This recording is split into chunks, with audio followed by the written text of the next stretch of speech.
Bismillahirrahmanirrahim. Bismillahirrahmanirrahim. Assalamualaikum warahmatullahi wabarakatuh. A'udzubillahi minasyaitonirrajim. Bismillahirrahmanirrahim. Alhamdulillahilladzi hadana lihadza wa ma kunna linahtadiya laula an hadanallah. Asyhadu an la ilaha illallah wahdahu la syarikalah wa asyhadu anna Muhammadan abduhu wa rasuluhu la nabiyya ba'dah. Amma ba'd. Wa qala ta'ala fil Qur'anil Karim, a'udzu billahi minasyaitonir rajim. Bismillahirrahmanirrahim. Ya ayyuhalladzina amanu taqullaha wa tanzur nafsum ma qaddamat lighad wattaqullaha innallaha khabirum bima ta'malun. Wa fi ayatil ukhra laqad kana lakum fi rasulillahi uswatun hasanah liman kana yarjullaha wal yawmal akhir wa dzakarallaha katsiran. Wa qala an-nabiy sallallahu alaihi wasallam, inna ma ba'istu li utammima makarimal akhlaq. Ma'asyiral hadirin wal hadirah, jamaah salat subuh Masjid Radul Jannah rahimakumullah. Pada kesempatan bagi yang berbahagia ini, izinkanlah Ustaz ingin menyampaikan satu himbauan. Pertama-tama mari kita untuk meningkatkan syukur kita kepada Allah Subhanahu wa taala. Yang insya Allah dengan syukur kita kepada Allah, bersyukur atas segala nikmat, rahmat, karunia yang telah anugerahkan kepada kita, insya Allah nikmat, rahmat kita akan Allah tingkatkan, Allah lipat gandakan. Yang mungkin yang tadinya kita dalam keadaan sakit, Allah sehatkan. Mungkin yang sekarang kita dalam keadaan kesulitan, Allah akan mudahkan. Orang yang sedang mencari ilmu dengan bertata-tata, dia akan mudahkan dalam mencari ilmunya. Karena itulah maka syukur adalah salah satu sarana untuk meningkatkan rizki, meningkatkan ibadah, juga sekaligus kita meningkatkan untuk hablum minallah dan hablum minan nas. Salawat serta salam semoga disampaikan kepada baginda Nabiullah Muhammad sallallahu alaihi wasallam. Masalah hadirin wal hadirah, jamaah salat subuh yang dirahmati Allah Subhanahu wa taala. Pada kesempatan bagi yang berbahagia ini, kaji kita, karena Pak Ustadz menyampaikan dalam kajian adalah berdasarkan tematik. Jadi kajian tematik artinya tema-tema yang kita sampaikan sesuai dengan situasional, situasi dan kondisi. Alhamdulillah pada pagi ini tema kita yaitu melanjutkan kaji pada bulan yang lalu, yaitu perjuangan dakwah Rasulullah di Makkah bagian ketiga. Insyaallah kita akan berlanjut sampai selesai. Masalah hadirin jamaah salat subuh yang dirahmati Allah Subhanahu wa taala. Sebelum kita mulai kaji kita ini, mari kita niatkan di bagian berikutnya ini agar kita berlimpah rahmat dari Allah Subhanahu wa taala. Pertama, kita niatkan kajian pagi ini dan juga kajian-kajian selanjutnya sebagai ibadah kepada Allah Subhanahu wa taala. Karena nilai ibadah ini insyaallah kita senantiasa akan dimudahkan dalam segala urusan kita oleh Allah Subhanahu wa taala. Yang kedua juga kita niatkan sebelum kita mulai ini, kita niat i'tikaf dalam masjid ini. Karena sekali ini kita mendapatkan rahmat dari ibadah, juga mendapatkan rahmat atau pahala dari i'tikaf kita di masjid yang mulia ini. Alhamdulillah masjid kita yang sudah indah dan kita akan perindah lagi di kemudian, maka mudah-mudahan Allah mudahkan dalam urusan pembangunan masjid kita yang indah ini. Juga yang ketiga, kita niatkan di pagi yang bahagia ini kita untuk mendapatkan atau mencari ilmu yang bermanfaat. Karena dengan mencari ilmu ini, insya Allah Allah Subhanahu wa ta'ala akan memudahkan jalan kita menuju kepada surganya Allah Subhanahu wa ta'ala. Rasulullah telah bersabda dalam satu hadisnya, man salaka tariqan yaltabisu bi ilman sahalallahu lahu tariqan ilal jannah. Barang siapa hambaku yang senantiasa mengambah untuk mencari ilmu, maka Allah akan mudahkan jalannya menuju ke surganya Allah Subhanahu wa ta'ala. Karena itu hari yang berbahagia orang-orang yang sedang mencari ilmu, manakala beliau sampai ajalnya dia mendapatkan mati syahid di sisi Allah Subhanahu wa ta'ala. Hadirin wa hadirat jamaah yang dimuliakan Allah Subhanahu wa ta'ala, memasuki kaji kita pada yang berbahagia ini sebagai satu persepsi kita atau batu loncatan. Pada bulan yang lalu kita ingat-ingat bahwa pada tema yang kedua atau fase kedua pada bulan yang lalu kita sedang membahas tentang berbagai macam tantangan dakwah Rasulullah di Makkah. Kita ingat bahwa Rasulullah SAW berdakwah di Mekah masuk ke dalam dua fase, yaitu yang pertama adalah periode di Mekah dan yang kedua periode di Madinah. Periode di Mekah juga termasuk dua fase, yaitu fase sirriyah dan fase jahriyah. Fase sirriyah artinya dakwah Rasulullah SAW di Mekah secara sembunyi, dan ini beliau lakukan adalah kurang lebih selama 3 tahun yang dilaksanakan kepada keluarga terdekat, kemudian juga kepada sahabat terdekat, sehingga ada 4 sahabat Rasul yang pertama kali masuk Islam ketika di awal Rasul berdakwah.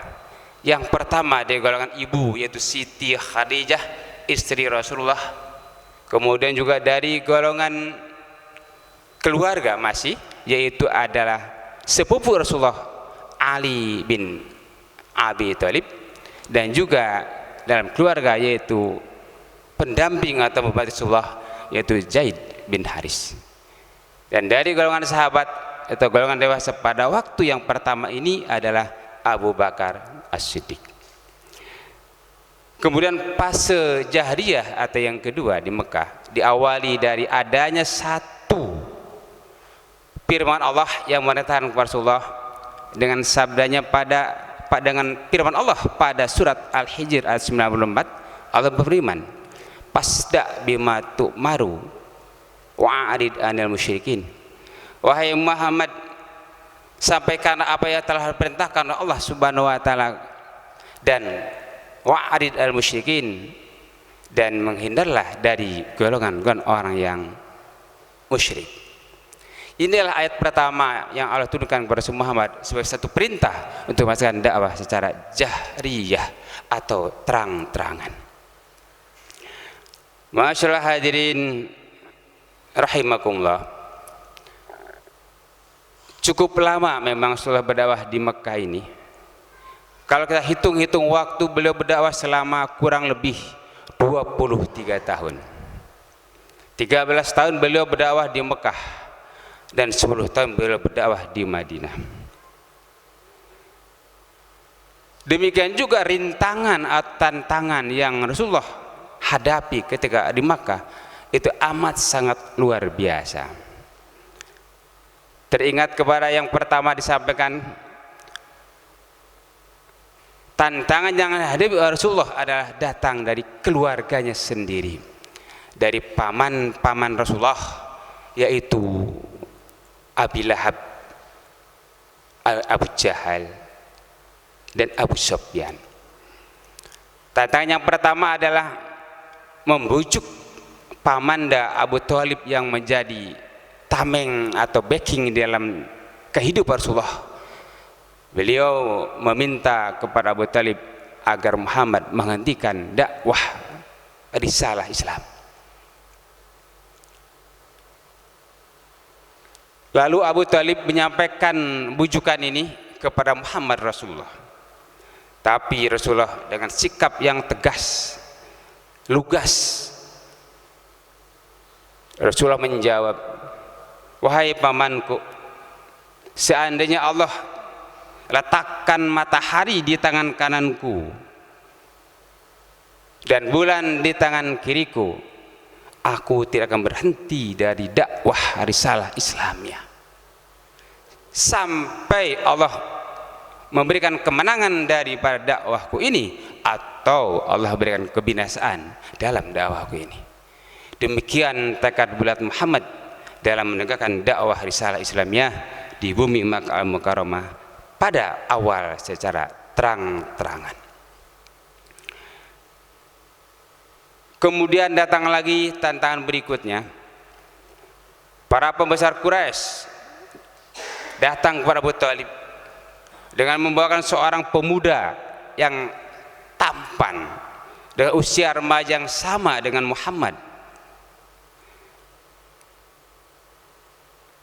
Kemudian Abu Thalib sebagai pamanda yang dibujuk oleh bangsa kaum Quraisy ini dengan berkata, wahai para orang kasar yang telah engkau bawakan pemuda yang tampan ini untuk aku pelihara, aku kembalikan, aku menolak, karena engkau bertukar pemuda dengan Muhammad ini hanya engkau untuk membunuhnya Muhammad Rasulullah Sallallahu Alaihi Wasallam. Penolakan yang kedua dari Abu Thalib pada pembesar Quraisy ini atau kepada tokoh-tokoh Quraisy sebagai jawaban kepastian bahwa Muhammad Rasulullah berdakwah mendapatkan backing atau mendapatkan tameng dari pamanda Abu Thalib. Kemudian tantangan yang ketiga datang juga dari pembesar Quraisy yang bernama Utbah bin Rabi'ah. Beliau tidak langsung kepada Abu Thalib, tapi langsung kepada Rasul Muhammad Sallallahu Alaihi Wasallam yang menyampaikan berbagai macam tawaran. Ada 3 tawaran pokok atau bujukan pokok dari Utbah bin Rabi'ah ini kepada Muhammad Rasulullah. Beliau berkata, wahai Muhammad, seandainya engkau menghendaki jabatan yang tinggi di tengah-tengah kaum Quraisy ini, aku siap mengangkat engkau sebagai raja. Bujukan yang kedua, wahai Muhammad, seandainya engkau juga menghendaki harta yang melimpah, aku siap menyiapkan harta sesuai keinginanmu.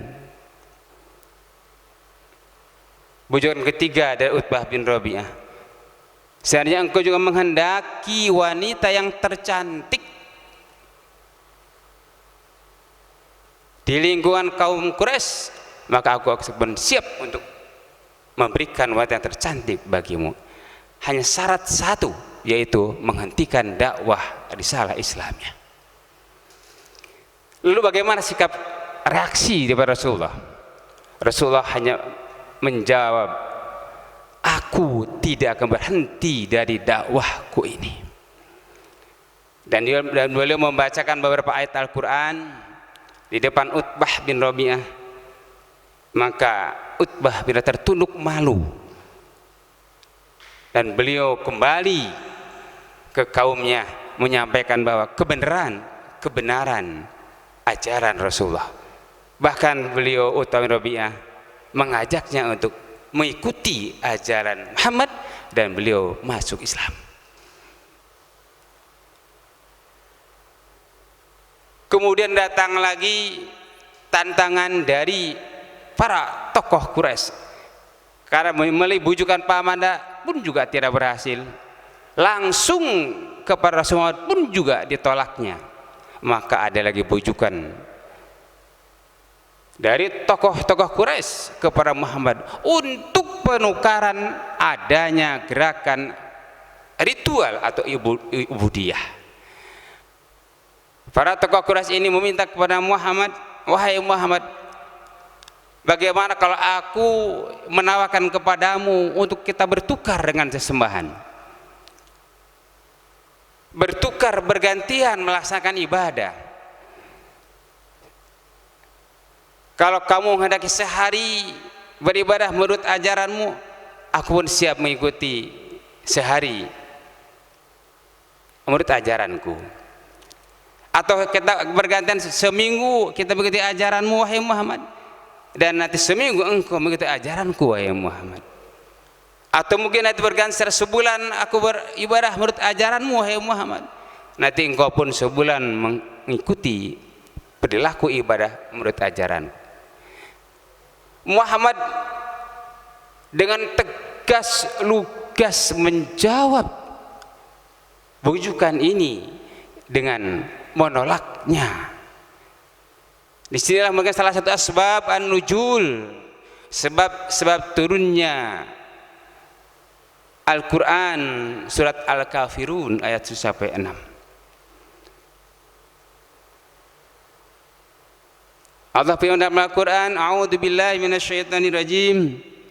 Qul ya ayyuhal kafirun. Qul, katakan wahai Muhammad, ya ayyuhal kafirun, wahai orang kafir Quraisy, la a'budu ma ta'budun. Aku bukan penyembah orang Tuhan yang engkau sembah. Wala antum abiduna ma a'bud, dan engkau pun bukan penyembah Tuhan yang aku sembah. Wala ana abidum ma abattum, dan aku tidak akan menyembah Tuhan yang engkau sembah. Wala antum abiduna ma a'bud, dan engkau pun tidak akan menyembah Tuhan yang aku sembah. Jawaban tegas dan lugas dari Rasulullah dengan firman Allah ini, lakum dinukum waliyadin. Lakum dinukum, untukmu agamamu, waliyadin, dan untukku agamaku. Inilah sikap Rasulullah yang tegas dan lugas menjawab ujukan dari kafir Quraisy dalam rangka menghendaki penukaran gerakan ibadah dari Allah Subhanahu wa taala. Karena Rasulullah adalah bersikap tauhid kepada Allah dan mereka bersikap syirik kepada Allah Subhanahu wa taala. Masyaallah hadirin jamaah salat subuh rahimakumullah. Masih ada tantangan lain yang Rasulullah hadapi dari kaum kafir Quraisy, di mana tepatnya pada tahun ke-10 dari kenabian. Baru saja Rasulullah ditinggal wafat oleh istri tercinta Siti Khadijah dan pamanda tercinta Abu Thalib. Maka ketika itu disebut dengan Amul Huzni, tahun berduka cita. Rasulullah berupaya ingin menyampaikan risalah Islamnya ini selain dari kota Mekah, karena tantangan juga yang cukup berat. Beliau ingin keluar, yaitu dakwah ke wilayah Taif yang ada di kota Makkah. Secara geografis Taif adalah merupakan kota pada waktu itu dan kota kedua terdekat dari Mekah. Dalam kitab ini dituliskan kira-kira jarak antara Mekah sampai kota Taif pada 80 km. Kira-kira jauh apa dekat, Pak? Cukup jauh ya. Kalau hitungan realitanya di tanah air 80 km mungkin sekitar Jakarta Bandung ya, Pak. Jakarta Bandung itu cukup jauh. Dan beliau dakwah tidak menggunakan kendaraan seperti sekarang, kendaraan mobil atau kendaraan roda 2, tapi beliau berdakwah hanya menggunakan onta dengan jarak yang cukup jauh. Disitulah keteguhan hati Muhammad, kesungguhan Muhammad Rasulullah dalam dakwahnya agar risalah Islami sampai kepada umatnya. Karena itu maka pada tahun tersebut dalam kondisi yang masih berduka dengan pamannya tercinta, istri tercinta wafat, beliau menyampaikan dakwah di tengah-tengah kota Taif dengan harapan dengan dakwah di Taif ini akan mendapatkan pengikut yang banyak karena jarak tempuh tidak terlalu jauh. Insya Allah kaum muslimin yang sudah iman di Mekah bisa membantu dakwah di Taif. Itu harapan yang pertama. Harapan yang kedua dengan harapan bahwa kaum yang ada di Taif, golongan kaum yang sangat dihormati dan sangat ditakuti, yaitu adalah kafilah kaum Bani Saqif. Seandainya kafilah Bani Saqif ini menerima ajakan Rasulullah, maka insya Allah Islam akan semakin kuat karena mendapatkan dukungan dari kaum Bani Saqif yang notabene menurut sejarah ini kaum Bani Saqif masih ada darah nasabiah dengan Rasulullah, masih keluarga atau pilihan. Meski memang Rasulullah punya ajaran tauhid bertentangan dengan kaum Bani Saqif yang pada waktu masih bersyirik kepada Allah Subhanahu wa taala.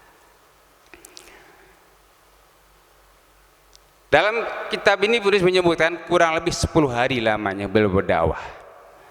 Dari hari ke hari beliau berdakwah, tidak ada kaum Bani Saqif yang ingin mengikuti dan menerima dakwah Rasul. Di penghujung hari dakwah beliau di Saqif bahkan mendapatkan tantangan yang amat luar biasa. Bukan hanya lisan yang mencaci maki, mencemohkan dakwah Muhammad dengan mengatakan adalah apa yang disampaikan Muhammad adalah sihir belaka, apa yang disampaikan Muhammad adalah berita-berita bohong. Beliau mencaci maki dan mencemohkan. Lebih dari itu, tantangan hari Rasulullah adalah beliau pun juga diusir dengan lemparan-lemparan kotoran onta. Ada yang melempar dengan batu-batu, sehingga disebutkan dalam tulisan ini beliau mendapatkan penganiayaan dan luka pada dirinya. Namun apa kondisi yang terjadi pada waktu itu? Rasulullah yang menahan diri dengan bersikap sabar dalam menyampaikan dakwah ini. Dan ketika itu pula Rasulullah mendapatkan satu tawaran dari malaikat Allah. Jibril datang kepada Rasulullah dengan menyampaikan tawarannya. Wahai Muhammad, kalau engkau inginkan, seandainya engkau menginginkan menghancurkan, mengalahkan kaum Bani Saqif di Taif ini, maka aku akan bantu dengan membalikkan dua buah bukit di kanan dan di kiri, menghancurkan kaum Bani Saqif di daerah Taif. Ini tawaran yang luar biasa. Tapi bagaimana sikap Rasulullah ketika itu? Apakah menerima tawaran dari malaikat ini sebagai utusan Allah Subhanahu wa taala atau menolaknya? Rasulullah hanya menjawab kepada malaikat dengan doa Rasulullah, doa singkat, padat, maknanya cukup dalam. Rasulullah berdoa, Allahumma hdi qaumi fa innahum la ya'lamun. Allahumma ya Allah, berikanlah hidayah petunjukmu kepada kaumku ini. Fa innahum la ya'lamun, maka sesungguhnya mereka la ya'lamun, belum atau tidak mengetahui apa yang didakwahkan risalah Islamiyah ini. Itulah doa Rasulullah menjawab bujukan atau tawaran daripada malaikat yang ingin menghancurkan kaum Bani Saqif di wilayah Taif.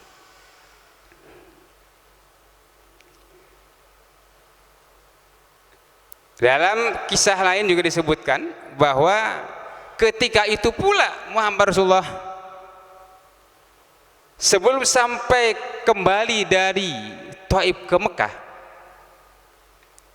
dengan nada prihatin dan sedih karena penolakan yang luar biasa, caci makian, bahkan pengusiran, beliau berjalan menuju ke kota Mekah, sempat singgah dalam suatu tempat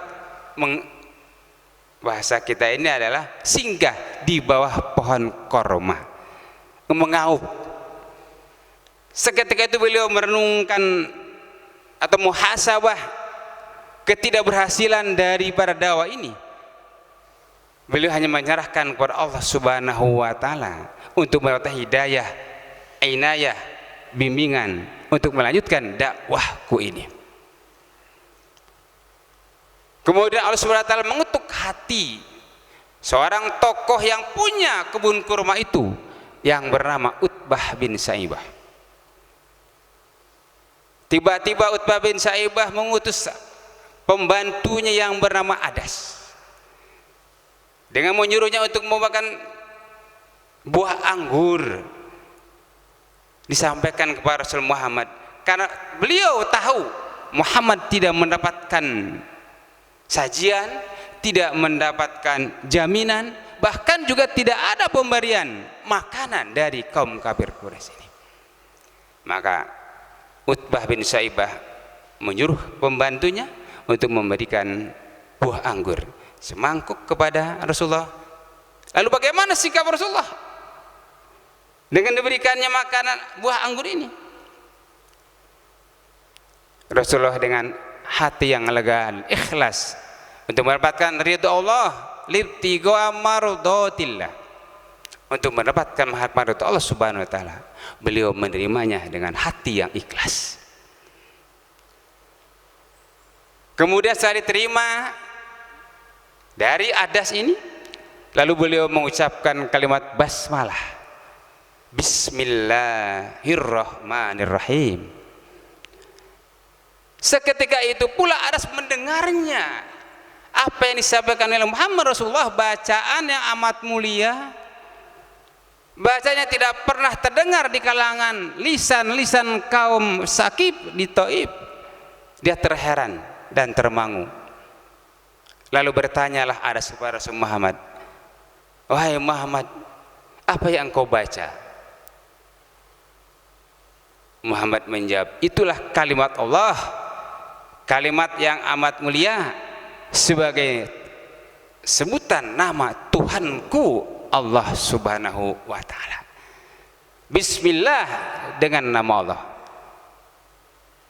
Ar-Rahman Ar-Rahim, yang Maha Pengasih dan Maha Penyayang. Terkaget Adas, termangu Adas. Seketika itu pula turun wahyu kepada Rasulullah untuk menerima Islamnya dari Adas. Dan Adas pada itu langsung menyatakan masuk Islam di hadapan Rasulullah Sallallahu Alaihi Wasallam. Itulah dakwah Rasulullah di wilayah Taif. Kaum Bani Sakif satu orang yang sempat dan mengikuti ajaran Rasulullah. Masalah hadirin jamaah salat subuh yang dirahmati Allah Subhanahu wa taala. Untuk selanjutnya Rasulullah menyampaikan kembali kata Rasul Mekah dan melanjutkan dakwah Rasulullah di kota Makkah. Begitu sikap juhud sungguh-sungguh, begitu sikap sabar yang Rasulullah rasakan dalam berdakwah menjadi contoh bagi kita semuanya dalam menjalankan dakwah risalah Islamnya. Tentu tidak sedikit hambatan, juga tidak sedikit tantangan yang dihadapi oleh para dai-daiyah dalam menyampaikan kebenaran risalah Islam. Lebih-lebih Rasulullah sebagai pemula pertama, pembuka daripada risalah Islamnya ini. Masalah hadirin wal hadirah jamaah salat subuh yang Allah Subhanahu wa taala. Dalam kisah lain disebutkan di dalam kitab ini juga ada tantangan lain yang dihadapi oleh Rasulullah, yaitu adanya embargo. Istilah kita ini pemboikotan dari kaum kafir Quraisy kepada Rasulullah kaum dan kaum Bani Muthalib. Apa embargo aja ini? Itu terjadi pada tahun ke-7 dari kenabian hingga tahun ke-10 kenabian. Itu kurang lebih 3 tahun lamanya. 3 tahun sebentar apa lama, Pak? Lama ya. Apa isi daripada pemboikotan ini dari kaum kafir Quraisy kepada Rasul Muhammad? Ada 3 isi di dalamnya. Isi yang pertama,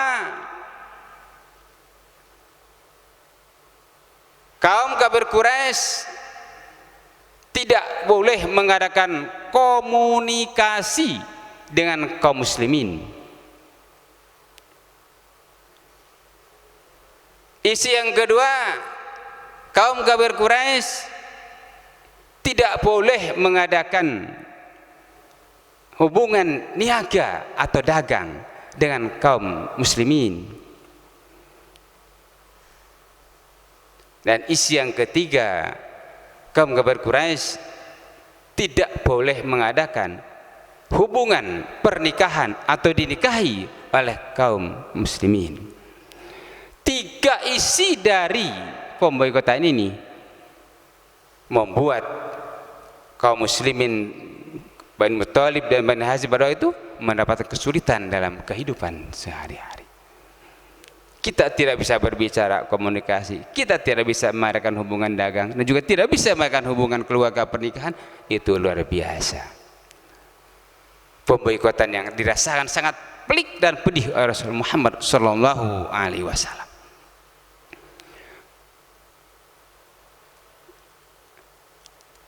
Pengumuman atau embargo ini oleh kaum kafir Quraisy ditempel, dipampang di depan pintu Ka'bah. Apa tujuannya? Agar mereka yang berziarah melaksanakan ibadah haji di Ka'bah atau orang yang datang ke Ka'bah mengetahui bahwa kaum muslimin sedang tidak boleh mengadakan komunikasi dengan kaum kafir Quraisy. Dan itulah tantangan yang amat berat dan luar biasa ya, dengan cukup waktu lama yang dirasakan oleh kaum muslimin ketika Rasul menyampaikan dakwahnya. Sudah beliau menghadapi tantangan yang bertubi-tubi, tantangan yang berat, juga tantangan juga yang ringan menurut kondisi, karena beliau ditinggalkan, meninggal, wafatnya paman dan istri. Itu tantangan dalam dakwah. Karena beliau sekarang sebatang kara, tidak ada backing, tidak ada tamengnya. Dalam kondisi Rasulullah Muhammad berdakwah, menyampaikan dakwah Rasulullah ini, dia bermuhasabah dan bermohon kepada Allah Subhanahu Wa Taala untuk adanya daya kekuatan, i'tiqad yang kuat dalam melaksanakan dakwah Rasulullah ini. Maka dalam salah satu kisah disebutkan, maka disitulah Allah menghibur Muhammad Rasulullah. Hiburan apa yang Allah sampaikan, Allah berikan kepada Rasul Muhammad Sallallahu Alaihi Wasallam?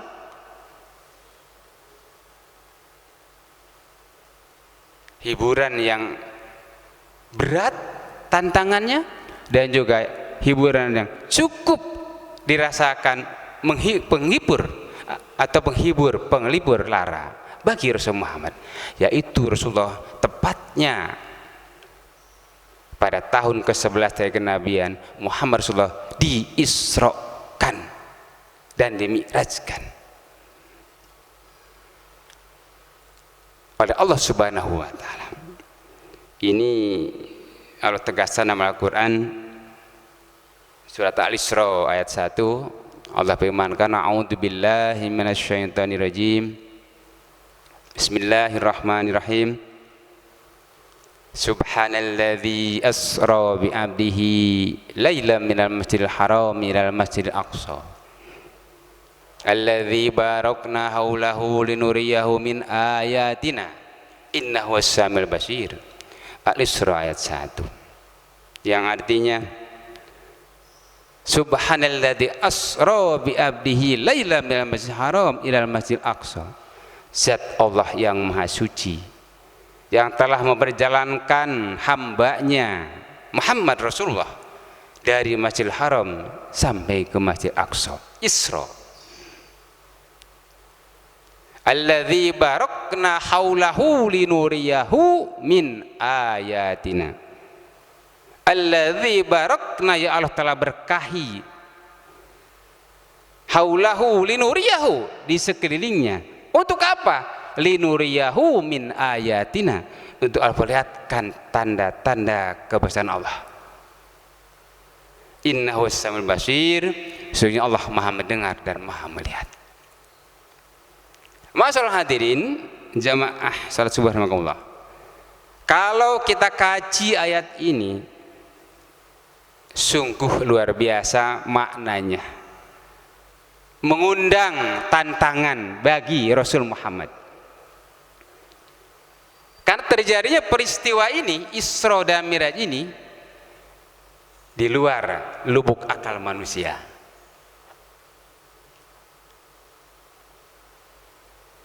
Pertama, Allah Subhanahu wa taala menjalankan, mengisrokan Muhammad Rasulullah dari Masjidil Haram sampai Masjid Aqsa, kemudian nanti dimi'rajkan, dinaikkan dari bumi hingga ke Sidratul Muntaha di atas langit ke-7, dan kembali lagi ke muka bumi dalam waktu yang singkat. Siti Aisyah mengatakan dalam tulisan ini, beliau kehilangan dari tempat tidurnya adalah ba'da isya, dan sebelum subuh sudah tiba kembali. Berarti beliau diisrokan adalah ba'da isya dan kembali sebelum subuh. Sungguh waktu yang sangat singkat, dan ini menjadi tantangan besar bagi Rasulullah dalam menyampaikan dakwah tentang peristiwa Isra Mi'raj ini. Kenapa? Karena di luar lubuk akal manusia. Kalau kita sebagai muqarranah atau perbandingan, dari Makkah ke Masjidil Aqsa itu jarak tempuh kalau menggunakan onta itu 3 bulan pada waktu itu. Lalu dimirajkan dari Masjid Aqsa sampai ke Sidratul Muntaha, kembali lagi ke muka bumi ke Masjidil Haram. Belum ada pesawat astronot pada waktu itu. Kita kenal ada astronot Neil Armstrong, Edwin Aldrin yang mendarat di bulan. Itu berproses, bukan dalam waktu jam, tapi dalam waktu tahunan. Karena itu maka perjalanan Isra Mi'raj adalah di luar lubuk akal manusia. Tantangan bagi dakwah Rasulullah.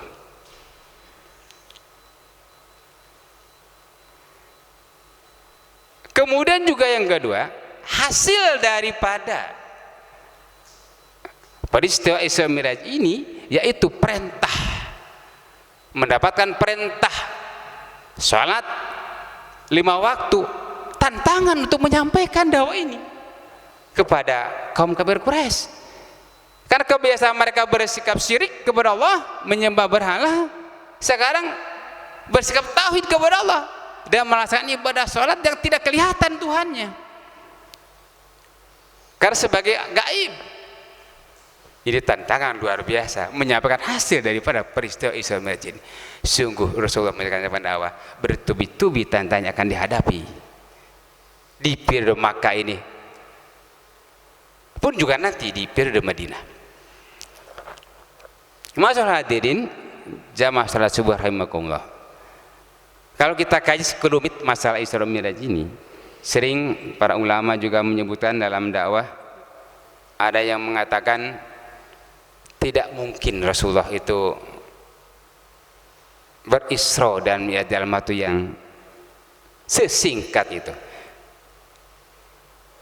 Kalau itu bukan akidah kita yang berbicara. Tapi karena kita akidah kita yang bersifatnya dogmatis, yang mau tidak mau harus kita iman kepada peristiwa ini, kita terima.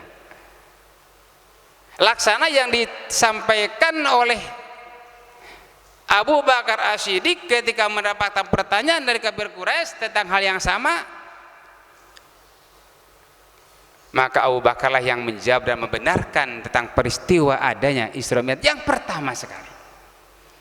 Sahabat lain, Utsman sudah Islam, Umar juga sudah Islam, Ali, Sa'ad bin Abi Waqqas,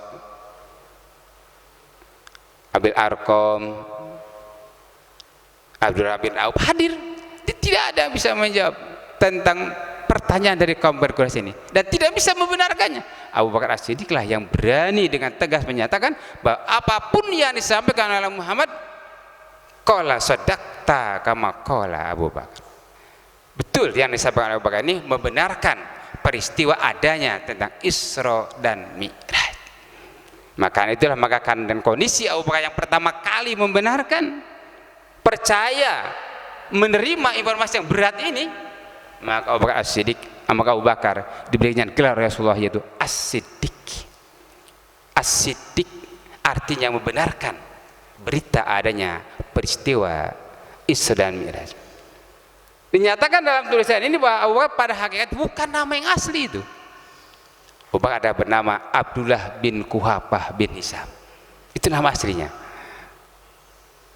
Tapi ketika beliau mendapatkan dan membenarkan peristiwa Isra Mi'raj ini, Rasul memberikan gelar As-Siddiq yang membenarkan. Abu Bakar pun itu gelar. Abu itu artinya seorang ayah atau bapak. Abu, orang sini bilangnya Abi, orang Indonesia bilangnya bapak. Abu Bakar artinya Bakar pagi-pagi pertama kali. Kalau Bakar itu pagi, kalau Bikir itu gadis artinya. Jadi seorang ayah atau seorang bapak yang bakar pertama kali di pagi hari, As-Siddiq yang membenarkan adanya peristiwa Isra Mi'raj. Makanya itu sebagai lakob kepada Abdullah bin Quhafah, Rasul memanggilnya adalah As-Siddiq, itu Abu Bakar As-Siddiq. Ini salah satu indikasi daripada peristiwa ini. Abu Bakar lah yang pertama kali membenarkan adanya peristiwa Isra Mi'raj. Dan itu adalah tantangan pertama yang dari Rasulullah dan menyampaikan hasil dari peristiwa Isra dan Mi'raj ini. Kemudian juga menyampaikan hasilnya ini tentang peristiwa ini, perintah sholat 5 waktu. Itu sholat yang nggak pernah biasa dilakukan oleh orang kafir syirik, kafir Quraisy. Maka tentu menjadi satu kebiasaan merubah kaifiat ibadah, karakter diri yang tadi syirik kepada Allah dengan penyembah berhala, kita kembali kepada tauhid kepada Allah Subhanahu wa taala. Itu hal yang luar biasa, merubah karakter kita sebagai penyembah berhala dan merubah budaya kebiasaan ibadah. Itu hal yang luar biasa. Disitu tantangan Rasulullah dalam menjalankan dakwanya yang sangat berat mengenai peristiwa Isra dan Mi'raj ini. Itu tantangan yang Nabi Rasulullah dalam melaksanakan dakwah risalah Islamiyah. Masalah hadirin jamaah subhanallahi, itulah tantangan-tantangan yang Nabi Rasulullah. Tapi juga ini merupakan hiburan atau pelibur lara bagi Rasulullah. Kan sudah bertubi-tubi tantangan dihadapi, sampai cemohan, cacian, bahkan juga lemparan kotoran kepada Rasulullah. Tapi terhibur dengan adanya peristiwa Isra Mi'raj ini. Melihat dunia yang ada dan juga melihat cakrawala di alam semesta. Ini luar biasa. Istilah kita merupakan wisata suci di hadapan Allah Subhanahu wa taala, yang tidak bisa dilakukan oleh para nabi yang lain, baik para nabi sebelumnya maupun umat Rasulullah setelahnya. Tidak ada yang bisa mengarungi cakrawala seperti ini. Karena hanya dengan izin Allah peristiwa ini dilaksanakan oleh Muhammad Rasulullah sallallahu alaihi wasallam. Masalah hadirin jamaah, itulah beberapa tantangan-tantangan yang Nabi Rasulullah Muhammad Rasulullah dalam menyampaikan dakwah risalah Islamnya. Dari tahun ke tahun dirasakan Rasul sudah hampir kurang lebih 10 tahun lebih berada di Mekah. Pengikut Rasulullah dalam yang cukup lama ini tidak terlalu banyak. Bahkan dikatakan dalam kisah Rasulullah ini hanya sekelompok manusia kaum muslimin yang menerima dakwah Rasulullah. Karena itu maka dengan kondisi yang Rasulullah sangat prihatin, sedih, tantangan yang dihadapi. Demikian juga tantangan dengan peristiwa Isra Mi'raj yang baru saja dilaksanakan dan baru saja diterima perintahnya. Luar biasa, dakwah ini dihadapkan dengan tantangan-tantangan di muka bumi Makkah Al-Mukarramah. Lalu apa selanjutnya setelah Rasulullah menghadapi tantangan berat ini? Dengan adanya peristiwa Isra Mi'raj ini, maka Allah SWT selanjutnya memberikan kesempatan Rasulullah untuk melaksanakan hijrah, pindah dari bumi Makkah Al-Mukarramah, hijrah ke Madinah Al-Munawwarah. Ini jawaban dari Allah Subhanahu wa taala kepada Muhammad Rasulullah dalam rangka melaksanakan mengenai hijrah ini, agar Muhammad Rasulullah yang sudah bertubi-tubi menghadapi dan menerima tantangan mendapatkan kemudahan, mendapatkan peningkatan dalam penyampaian dakwah risalah Islamnya. Maka itulah perintah Allah Subhanahu wa taala kepada Rasulullah Muhammad SAW setelah beliau melaksanakan Isra dan Mi'raj. Beliau menerima wahyu dari Allah Subhanahu wa taala, yaitu adanya perintah hijrah dari Makkah ke Madinah. Allah sampaikan firman-Nya dalam surat Al-Jumu'ah ayat 10. Allah berfirman, A'udzubillahi minasyaitonirrajim. Bismillahirrahmanirrahim. Qul ya ibadilladzina amanu taqu rabbakum lilladzina ahsanu fi hadid dunya hasanah wa ardullahi wasi'ah innamas sabirun ajrahum bighairi hisab. Yang artinya, kul ya Muhammad, katakanlah, ya ibadilladzina amanu, wahai hamba-hambaku yang beriman, ittaqu rabbakum, bertakwalah kepada Tuhanmu. Lilladzina ahsanu fi hadid dunya, barang siapa yang menghendaki kebaikan di dunia ini, hasanah, akan mendapatkan. Bagi orang yang beriman dan bertakwa kepada Allah. Wa ardullaha wasi'ah, dan buminya Allah ini wasi'ah, sangat luas. Tidak hanya di Mekah, tidak hanya di Taif. Itulah yang disebut dengan Madinah Al-Munawwarah, merupakan daratan tempat hijrahnya Rasulullah sallallahu alaihi wasallam. Kata Allah, innamas sabiruna ajrahum bighairi hisab. Hanya sesungguhnya mereka orang bersabarlah yang akan mendapatkan limpahan rahmat, pahala dari Allah bighairi hisab, tanpa terbatas. Ayat ini menegaskan Rasulullah setelah mendapatkan tantangan-tantangan yang berat dan luar biasa, tantangan-tantangan yang dirasakannya Rasulullah semakin bertubi-tubi, cacian, cemohan kepada kaum muslimin, bahkan penganiayaan, maka Rasulullah mendapatkan wahyu untuk melakukan hijrah dari kota Mekah ke Madinah.